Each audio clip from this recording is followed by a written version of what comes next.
Bonjour à tous et bienvenue dans le duel de l'écho en compagnie de Bernard Maris, bonjour, membre du Conseil de la Banque de France et puis chroniqueur à France Inter, Philippe Manière, président de Footprint Consultant, chroniqueur à France Culture et à l'Express, bonjour.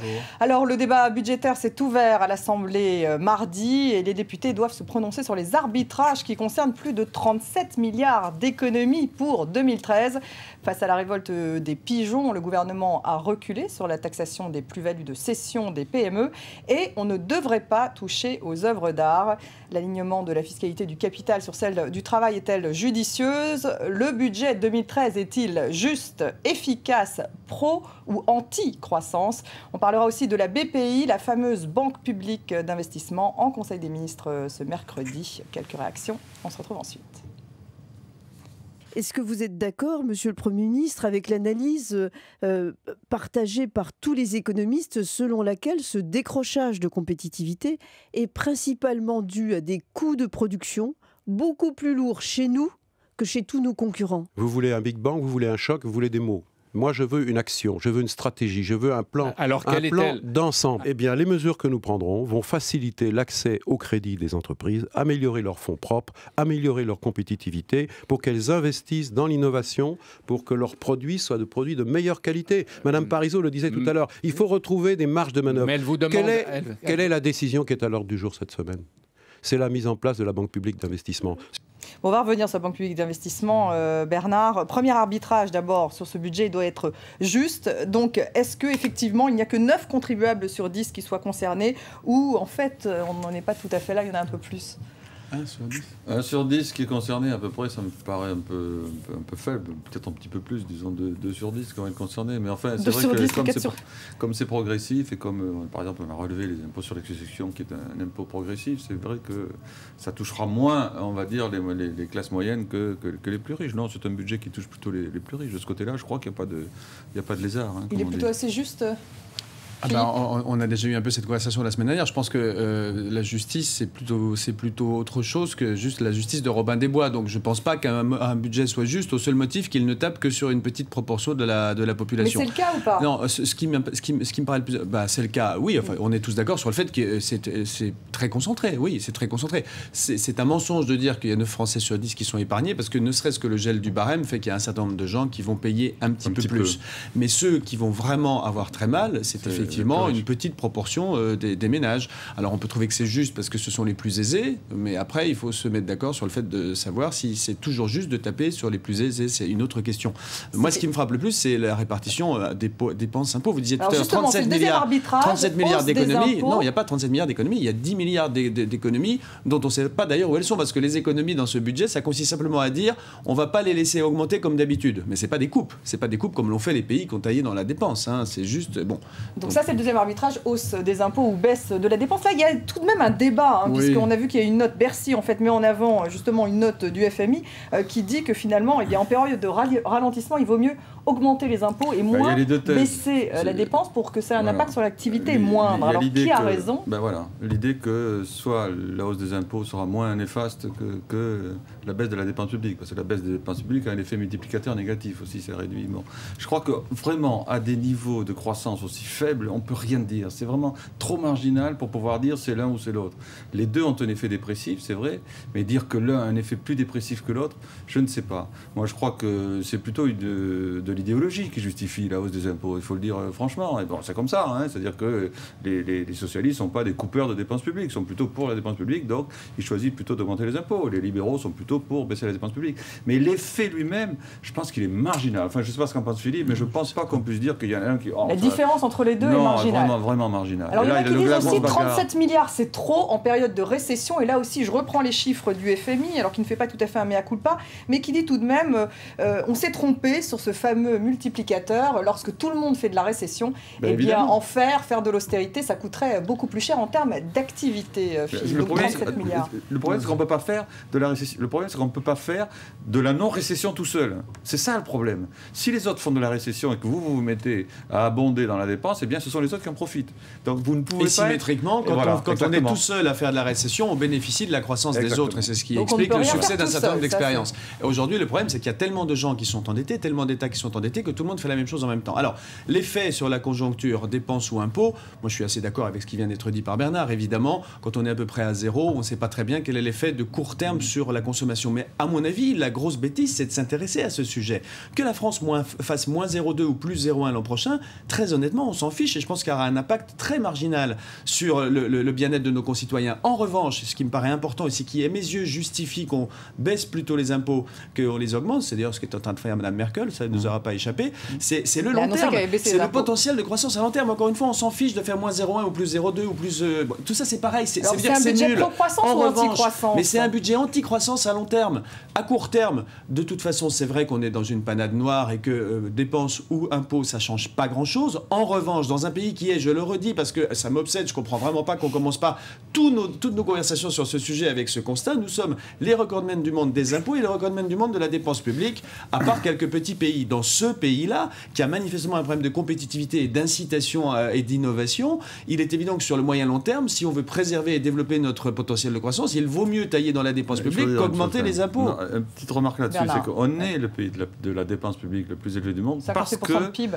Oui, parce qu'on a une dépense sociale qui est beaucoup plus forte que les autres. Donc il faut dire les choses franchement. Si vous voulez tailler dans la dépense publique, il faut oser tailler dans la dépense sociale. Mais absolument. D'une manière ou de l'autre. Donc ça veut dire moins de services publics, moins mais voilà, de... non, on ne peut pas dire moins de services publics. Ça veut dire puisqu'on parle de services publics, regardez un peu l'évolution du territoire depuis 50 ans. On est passé d'un territoire où il y avait encore beaucoup de gens dans les campagnes à un territoire où il n'y a presque plus personne dans les campagnes. Ils méritent le respect, il faut s'occuper d'eux, etc. Mais on ne peut pas plaider sérieusement qu'il faut la même présence de services publics dans les endroits où il n'y a plus personne que la présence qui existait légitimement du temps où il y avait quelqu'un. Donc on ne peut pas dire toute dépense commencée doit être maintenue au nom de la préservation des services publics. Parce que c'est au nom de la préservation de l'emploi aussi qu'on les préserve. L'emploi public, c'est l'emploi public qui sert à rien, il sert à rien. Non, il y a l'emploi, il y a le bien-être aussi. C'est-à-dire que vous avez la France encore... Peut-être pas, ça ne va pas durer, mais encore, en termes de dépenses sociales, elle a un retour sur investissement qui est à peu près favorable. Elle a une espérance de vie qui est croissante. On ne peut pas en dire de tous les pays. C'est vrai. Non, certains pays ont des espérances. Après, on peut la financer autrement. Mais le problème, c'est vrai que cette dépense publique, on croit toujours que c'est l'État qui coûte cher. Non, c'est la Sécu. Il faut dire les collectivités locales. Et les collectivités territoriales. Donc la dépense publique, on dit la dépense publique, et on voit tout de suite des ministères. L'État a fait des efforts. Voilà, l'État a fait beaucoup. Il est presque au taquet, l'État. Non. Peut-être pas au taquet. Quand vous regardez honnêtement, quand vous regardez les coupes qui ont été faites par les pays qui ont vraiment réformé leur État, je pense au Canada. C'est du 20%. Mais oui, vous avez des 5%, 10%, 25% de diminution de certains budgets. Mais il faut la refonte de la dépense publique, c'est une refonte de la Sécu. Alors, troisième arbitrage, taxer le capital comme le travail. Alors ça, c'est le projet du gouvernement. Est-ce judicieux, Philippe? Taxer les rentes, l'argent qui dort, plutôt que les salariés, la philosophie, pareil. C'est deux questions différentes. C'est-à-dire qu'aligner la taxation du capital sur le travail, en première analyse, on se dit, bah oui, c'est logique. En réalité, il y a quand même un certain nombre d'arguments qui laissent à penser que c'est pas complètement normal. D'une part, parce que généralement, le capital, c'est l'accumulation de revenus qui ont déjà payé l'impôt, et d'autre part, parce que généralement, les revenus du capital, ils sont en face, vous avez un risque. C'est-à-dire que vous avez un risque sur le revenu du capital. Parfois, vous faites des pertes, parfois, vous gagnez rien. C'est pas la même chose qu'un revenu du travail qui est normalement plus stable et où vous prenez moins de risques. Alors, on peut dire qu'en période de chômage, ce deuxième argument est un peu moins vaillant, mais moi, je pense que ça justifie quand même qu'il y ait un décalage quand le taux d'imposition est élevé. L'impôt parfait, c'est d'avoir la même imposition sur les gains en capital et sur la fiscalité du travail faible, raisonnable, disons, à l'américaine, entre 20, 25, 30%, c'est ce qui est la moyenne américaine depuis 25 ans, disons. Donc, évidemment, mais nous, on taxe tellement le travail que aligner la fiscalité du capital sur la taxation du travail, ça devient relativement spoliateur eu égard aux deux arguments que j'ai invoqués. Alors après, il y a une autre question qu'on va peut-être évoquer aussi, c'est la rente. C'est pas la même chose d'être propriétaire d'une PME et de prendre le risque de la développer que d'être propriétaire d'une œuvre d'art. Il y a un cas, ou même d'être propriétaire d'emprunts d'État. Il y a un cas où c'est de la rente et il y a un cas où ça s'appelle de l'aventure entrepreneuriale, de l'investissement. Il y a des externalités positives, vous créez des emplois pour les tiers. Taxer tout ça de la même manière est insensé et privilégier les placements les plus stériles comme les œuvres d'art au détriment de la fiscalité des PME est un truc. Enfin, en tout cas, a priori, on ne devrait pas y toucher les œuvres d'art. Bernard, votre avis là-dessus? Est-ce qu'il faut taxer le capital?